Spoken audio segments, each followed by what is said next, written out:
మన ఇండియాలో చాలా ఇండస్ట్రీలు ఉన్నాయి. బాలీవుడ్, టాలీవుడ్, కోలీవుడ్, శాండల్వుడ్, మాలీవుడ్ ఇలా చెప్పుకుంటూ పోతే అన్ని లాంగ్వేజ్ లకు సంబంధించిన చాలా ఇండస్ట్రీలు ఉన్నాయి. కానీ అన్ని ఇండస్ట్రీలను డామినేట్ చేసే ఇండస్ట్రీ ఏదైనా ఉంది అంటే అది బాలీవుడ్. అంటే ఇప్పటి మాట కాదు, ఒకప్పటి మాట. నిజానికి బాలీవుడ్ కాదు, మాఫియా వుడ్ అంటే కరెక్ట్ గా సరిపోతుంది. బాలీవుడ్ వాళ్ళు ఎంత నీచానికి దిగజారుతారు అంటే వేరే ఇండస్ట్రీ వాళ్ళు వాళ్ళ కళ్ళ ముందు ఎదుగుతూ ఉంటే ఓర్చుకోలేరు. అలా ఓర్చుకోలేరు కాబట్టి బాలీవుడ్ ఇప్పుడు అడ్రస్ లేకుండా పోయింది. వాళ్ళ ముందు ఎవరైనా ఎదిగినా కూడా ఎలాగైనా వాళ్ళని తొక్కేయాలని మాస్టర్ ప్లాన్ వేస్తూ ఉంటారు. అలా మాస్టర్ ప్లాన్ వేసే ఇండియన్ సినిమా అంటే బాలీవుడ్. బాలీవుడ్ అంటేనే ఇండియన్ సినిమా అని ఎన్నో చీప్ ట్రిక్స్ ప్లే చేశారు. టాలెంట్ తో బాలీవుడ్ లో ఎవరైనా ఎదుగుతూ ఉంటే వాళ్ళని అలా అయినా సరే తొక్కేయాలంటే చాలా మందిని తొక్కేశారు కూడా. ఈ బాలీవుడ్ వాళ్ళు సౌత్ ఇండియా సినిమాలు ఇండస్ట్రీని ఎంత చీప్ గా చూస్తారంటే ఒక అడవిలో ఒక చిన్న జింక లాగా. అలా బాలీవుడ్ సినిమాలు మన సినిమాలే గొప్ప అంటూ చాలా కబుర్లే చెప్పారు. మా సినిమాలకు అడ్డు ఎవడు వస్తాడు చాటింపు కూడా వేసుకున్నారు. కరెక్ట్ గా అదే టైంలో మాఫియా వుడ్ కి అమ్మ మొగుల 2015 జూలై 10వ తేదీన ఒకడు వచ్చాడు.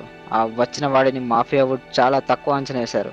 కానీ అతని మాఫియా వుడ్ కి రంకుమొగుడు అయ్యాడు. అతను ఎవరో కాదు, రెబల్ స్టార్ ప్రభాస్. బాహుబలి 2 సినిమాలతో ఇండియన్ బాక్స్ ఆఫీస్ ని బద్దలు కొట్టాడు. బాలీవుడ్, టాలీవుడ్, శాండల్వుడ్, కోలీవుడ్, మాలీవుడ్ ఇలా రిలీజ్ అయిన ప్రతి చోట ఇండస్ట్రీ హిట్ కొట్టి బాలీవుడ్ బాబులకి కంటి మీద కునుకు లేకుండా చేశాడు. ప్రభాస్ ఆ రేంజ్ లో హిట్ కొట్టడంతో మాఫియా వుడ్ కి ఫీజులు ఎగిరిపోయాయి. అప్పటి నుండి ప్రభాస్ కి నార్త్ లో భారీ ఫ్యాన్ ఫాలోయింగ్ తో పాటు ఎవరు ఊహించని క్రేజ్ వచ్చింది. ఎంతలా అంటే వితౌట్ పాస్పోర్ట్ ఏ కంట్రీకైనా వెళ్లేంత. ఫ్లాప్ మూవీ కూడా సింపుల్ గా 400 కోట్లు కలెక్ట్ చేస్తూ మాఫియా వుడ్ ఇండస్ట్రీని కూడా షేక్ చేసింది. అదే విధంగా బాలీవుడ్ సినిమాల్లో కథ కన్నా సొల్లు ఎక్కువ ఉండటం వల్ల వాళ్ళ సినిమాలకి ఆదరణ తగ్గిపోయింది. ప్రభాస్ వేసిన ఒక్క అడుగు వల్ల ఆ అడుగుతోనే RRR సినిమాతో రామ్ చరణ్, ఎన్టీఆర్, పుష్ప సినిమాతో అల్లు అర్జున్, చివరికి మన ఇండస్ట్రీలో చిన్న హీరో అయిన నిఖిల్ కార్తికేయ లాంటి సినిమాలకు హిందీ ప్రేక్షకులు తెగ నచ్చేశాయి.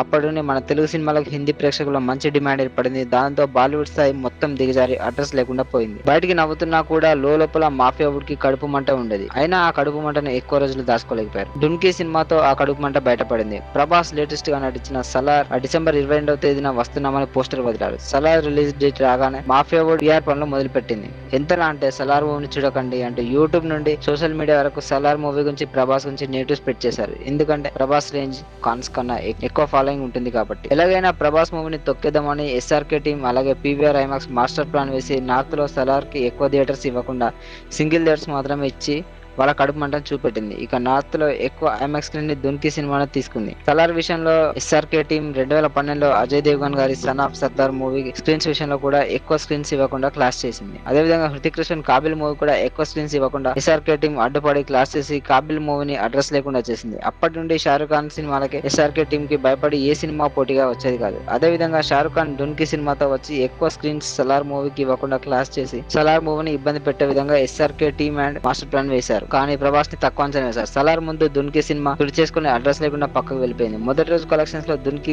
సినిమాకు 58 కోట్లు కలెక్ట్ చేస్తే ప్రభాస్ నటించిన సలార్ సినిమా మొదటి రోజు 178 కోట్లు కలెక్ట్ చేసి మాఫియా వుడ్ ని అలాగే దున్కీ సినిమాను తొక్కేసింది. ప్రభాస్ ముందు షారుఖ్ ఖాన్ నిలబడలేకపోయాడు. దీంతో ప్రభాస్ కి ఎదురు రావాలంటే భయపడేలా చేశాడు. ప్రభాస్ దెబ్బకి SRK అండ్ టీం ఉలిక్కిపడి అనవసరంగా వచ్చాం అనేలా చేసి మాస్టర్ ప్లాన్ వేసిన మాఫియా వుడ్ కి మాస్టర్ స్ట్రోక్ తిరిగి ఇచ్చేశాడు. ప్రభాస్ దెబ్బ మాఫియా వుడ్ అబ్బా అనేలాగా తెలుగుడి సత్తా గురించి దేశం మొత్తం మారుమోగిపోయేలా చేశాడు ఆ ఒకే ఒక్కడు Prabhas. Thank you so much.